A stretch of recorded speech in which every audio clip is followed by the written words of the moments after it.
ये बेईमान जो धर्म के नाम पर नफरत परोस करके समाज को बांट रहे हैं गाय के नाम पर, इनको शर्म नहीं आती? क्यों नहीं बोलते? मुसलमान ईदगाह में हाथ उठा के चिल्ला रहा है कि गाय को राष्ट्रीय एनिमल घोषित कर दो।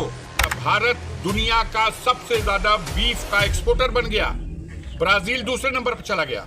छठे किस्म के गुंडे जो भाषा बोलते हैं उस भाषा को आप बोल रहे हैं। ट्रांसफार्मर गांवों में जल जा रहे हैं इस भीषण गर्मी में, महीनों बीत जा रहा है, उनको ट्रांसफार्मर नहीं मिल रहा है। हमारे मुख्यमंत्री सूबे के कल मऊ आए थे।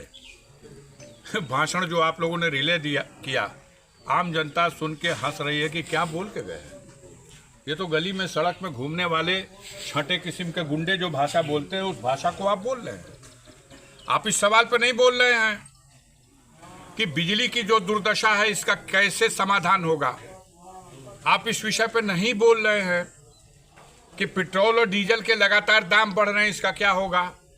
आप इस विषय पे भी नहीं बोल रहे हैं कि डॉलर के मुकाबले रुपया लगातार औकात गिरती जा रही है, अब सेंचुरी होने जा रही है।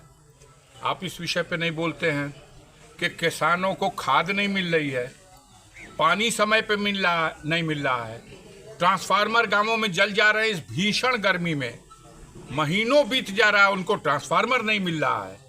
हर तरफ हाहाकार मचा हुआ है और जनता के सरोकार से जुड़ी हुई समस्या पे बात न करके अनाप शनाप उल्टा सीधा अब क्या बोलते हो भाई? शर्म आनी चाहिए। धरती पर 4 ही पीठ है शंकराचार्य लोगों की।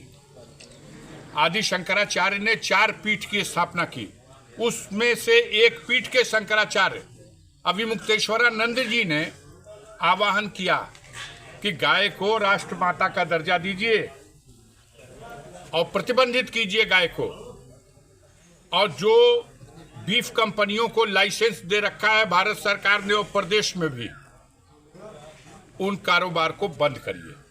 सड़क पर गौ हत्या के नाम पर उत्तेजना फैला करके निरीह लोगों की हत्या कराई जा रही है और कारखानों में हजारों लाखों गाय काट करके हमने विश्व में रिकॉर्ड स्थापित किया। भारत दुनिया का सबसे ज्यादा बीफ का एक्सपोर्टर बन गया, ब्राजील दूसरे नंबर पर चला गया। आज तो मुझे बड़ी खुशी हुई, जमायत उलमा हिंद के राष्ट्रीय सदर मौलाना अरशद मदनी साहब ने आह्वान किया मुसलमानों से कि गाय की कुर्बानी मत करो, और दूसरी तरफ सरकार से मांग की कि गाय को राष्ट्रीय एनिमल घोषित करो। ये मामूली बात है। मुसलमान ईदगाह में हाथ उठा के चिल्ला रहा है कि गाय को राष्ट्रीय एनिमल घोषित कर दो। ये बेईमान जो धर्म के नाम पर नफरत परोस करके समाज को बांट रहे हैं गाय के नाम पर, इनको शर्म नहीं आती? क्यों नहीं बोलते इस सवाल पर कि किस स्थिति में आप गाय को राष्ट्रीय एनिमल घोषित करेंगे, गाय कटने पर पूर्ण प्रतिबंध लगाएंगे। मैंने तो पहला सांसद हूं जिसने ये बयान दिया था और मैंने अभिमुक्तेश्वरानंद जी के प्रस्ताव का समर्थन किया था।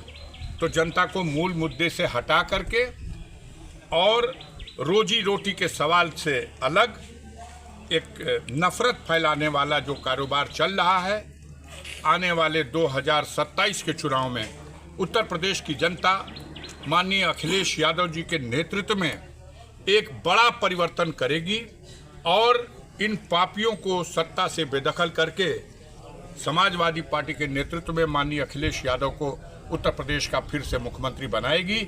ऐसी उम्मीद, ऐसा हौसला, ऐसा संकल्प लेकर के समाजवादी पार्टी का एक एक कार्यकर्ता और समाज का हर कमजोर कमेरा व्यक्ति, शोषित, पीड़ित, अल्पसंख्यक सब एकजुट होकर के इस लड़ाई में सब एक साथ देंगे। सांसद जी, 27 में लोग विधानसभा के चुनाव में पीडी की जब सरकार बनेगी तो क्या उत्पीड़न का हिसाब लिया जाएगा?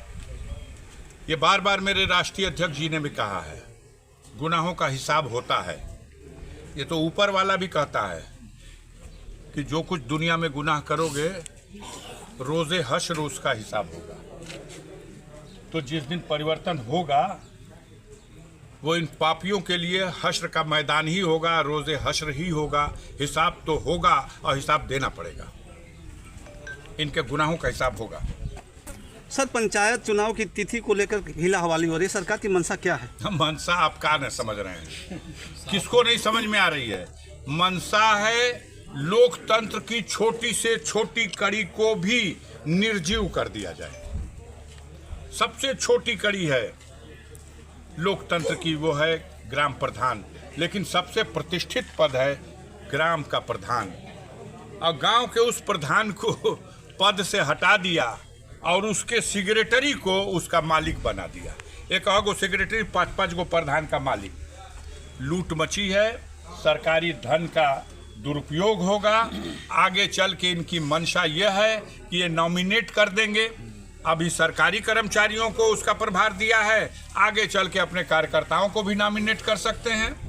लेकिन हमारे देश की जनता तानाशाही हुकूमत स्वीकार नहीं करी, ब्रिटिश हुकूमत को भी उखाड़ फेंका, समय लगा था, उखाड़ फेंका, और इनकी भी तानाशाही को स्वीकार नहीं करेगी और उखाड़ फेंकेगी।